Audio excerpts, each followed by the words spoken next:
Okay. So today I want to talk about something that I feel very strongly about, and that is kanji. Now, kanji is often seen as the bane of the Japanese learner's existence, right? Like, there's so many kanji and they are so irregular. There's so many readings to it, so many meanings to them, so many that look similar, so many that sound the same. It's a giant mess, and I'm not gonna deny that it's a very messy system, but I do think it does have some genuine benefits for learning Japanese as a non-native speaker. Now, I do want to point out that I am specifically talking about non-native speakers. Native speakers, I think, is a different case entirely. Right? Many people like to point out that Japanese has a ton of homophones. Now, how are you going to be able to distinguish kansetsu from kansetsu, you know? But the thing is, right, they already do that in the spoken language. These conflicts, these ambiguities, these are things that Japanese speakers are already used to doing in oral speech, you know? The words that come out of their mouth and into their ears, oftentimes they sound the same. But since they already know the language, they can figure everything out from context. They know a lot of the stuff that's happening around those ambiguous words, so they can piece together things and make it all work, you know? Like, look at Korean, for example. Korea got rid of hanja a long ass time ago. Yet Koreans can still read and write perfectly fine in Hangul. Korean, as far as I'm aware, still has a ton of homophones and sounds and words that sound the exact same. Yet, it's not a problem for them, you know? A lot of people say that, oh, look at like Famicom RPGs, for example. Those are written entirely in kana, those are almost incomprehensible. They're so hard to read, it takes so much more brain power. But that's purely because people are used to reading kanji. That's the thing. In an alternate universe where everyone ditched kanji and everything was written in kana, it wouldn't be an issue, right? So the people that I'm talking about in this video is non-native speakers, learners, because I do genuinely think that kanji has a lot of benefits. Now, first of all, let's talk about actually learning kanji, because in my honest opinion, it's not that hard. I'd imagine it would be very hard if you actually tried to study kanji on an individual basis, but I never did. I learned words on an individual basis. That was my foundation. And so at the beginning, I just learned words and their readings, just kind of arbitrarily, you know, just kind of memorizing it in a way. But eventually, you see the same kanji show up in the same words over and over and over again. You know, you see den and insha and denwa and denshi and dentak. And eventually you just kind of piece together that, oh, den probably has something to do with electricity. Now that is a pretty simple example because den is something kind of concrete, you know? You kind of have a concrete idea of what electricity is. But even for more abstract things, like ki, for example, the ki in kisho, which means rare, or kokishin, which means curiosity. You know, that ki, which means strange. Even for more abstract words like that, or abstract characters, I should say, you can still pick that up just by learning words. You see those characters show up in a lot of words that kind of have similar meanings or related meanings at the very least. And what about readings? You know, readings can be kind of hard. You know, how are you supposed to read this character when in this word is read as tomeru, in this word is read as yamu, this word is yos, and this word is kinshi? But again, it's not complete chaos, I feel. I feel you do get a sort of sense to when certain readings kind of go together. Like, if you look at this word, for example, you might mistakenly read it as himono, but it's actually seibutsu, right? That happens. That happens. But you wouldn't really read it as, like, ikitsu or seimono, because those readings of those characters kind of don't really match, you know? And you come to understand this even without a very formal, you know, understanding of kuyomi and onyomi. Hell, I don't even know what the kuyomi and onyomi for this character is. I don't know if Iki is the kuyomi or the onyomi. I don't know. I could probably figure it. I think Se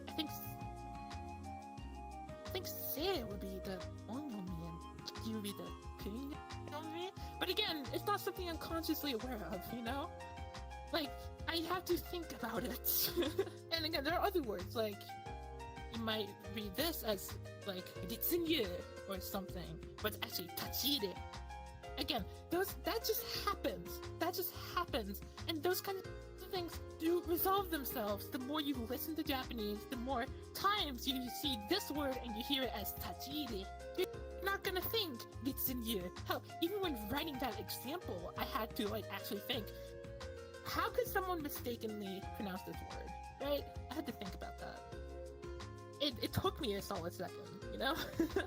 I do think it has some genuine benefits, especially when learning roots of words, prefixes, suffixes, different parts of words. Because Japanese isn't like European languages, you know? European languages are all have terminology and common words derived from Latin, Greek, those kinds of languages. Japanese gets its words from Chinese, you know? It's a whole, like, Sinitic, you know, word system. And when you're going into it as a learner, you're not gonna know, you know, these words. Check out my phone. Where the hell's my phone? Where's my phone? Where's my phone? It's over here. Hold on, everyone. I am looking at what I wrote. So when you're learning these different components of words, you know, again, Japanese has a lot of homophones, a lot of them are gonna, you know, sound the same. And when you see a new word that has that, you know, piece, it's a lot easier to differentiate them when they're written with kanji. Like, if I throw a random word here, can you tell which kan that's supposed to be? Is it this kan, this kan, this kan, this kan, this kan? And again, sometimes it's very clear. So maybe you've seen this word before, you know it's actually this kan, you know? But even in those cases, I feel that kanji can kind of speed up the process of word recognition. Like, you don't have to actually think, oh, which kan is this? You know, even on a subconscious level, you just see it, and it's like, oh, okay, it's that kan. You know what kan that is. It's kind of like how it's easier to multiply two numbers and get a new number than to take that number and find out what two numbers multiply into it. You know? It's just a lot easier to work out in your brain. Like, it's easier to see a kanji and, you know, make your brain work to figure out what it means than to see a reading and have your brain figure out which meaning it's associated with it, you know? Does that make sense? Am I making sense? Am I just rambling? I don't know. And also, it also helps when you don't know the word as a whole. You know, maybe you recognize the first kanji in the word, but you don't know the second. That kanji that you do know can clue you into the meaning of the word as a whole. And again, you're probably not gonna get it, like, precisely, or maybe you will, I don't know. But it will definitely give you a sense of what the word could possibly mean. And maybe you can work out from the surrounding context, you know, the other words in the sentence, you know, who's saying it, where it's being said, what's happening, you know, around the people who are saying these things. You can use all of those to work out what that word means, and the kanji that you do know is going to be a big hint there. It's going to be a big hint directly at its meaning. Now, there are situations where, for example, you see a two kanji word and you don't know either of the kanji, right? And it's like impossible to figure out anything, and you're gonna have to look it up, right? Okay, that's another thing that does seem really hard, is looking up kanji you don't know. And at the beginning, it kind of is. It actually really is. But it's another kind of skill that you develop. The more you immerse, the more you get used to Japanese, the more you get used to reading Japanese. You get this kind of kanji sense in a way, where you look at a kanji and you don't, like, necessarily break it down, like, stroke for stroke. Like, you don't go, oh, this stroke goes like this, and then it goes like this, and then this, and then there's, like, a stroke going down, and then it's like, and then my arm breaks. When you see enough kanji, you stop doing that, and you kind of look at it as a whole, you know? It becomes a lot easier to look and see the components, the radicals in the kanji. Again, this is also without necessarily studying radicals. Although I feel like that might actually help. I don't know. I never did it.